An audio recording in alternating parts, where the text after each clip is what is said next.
Vom avea o finală importantă, o reeditare a anului trecut.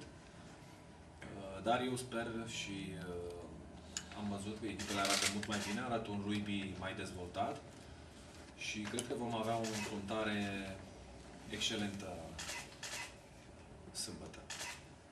E adevărat, avem un meci bun și pentru finala mică, unde Constanța va înfrunta echipa Dinamo.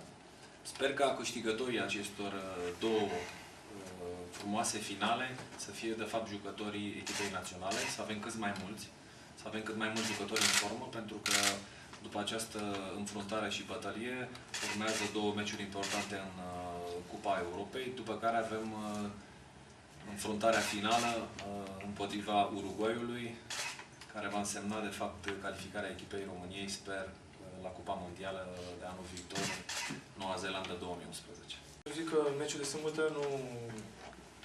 Echipa Steaua și către echipa mai mare au aceeași șansă. Șansele sunt egale, 50-50. Nu pornim nici noi, nici ei cu un avantaj. Și sper să facem o finală frumoasă, să fie un spectacol pentru suportele care o să vină, ambele echipe. Și cine mai bun să câștige.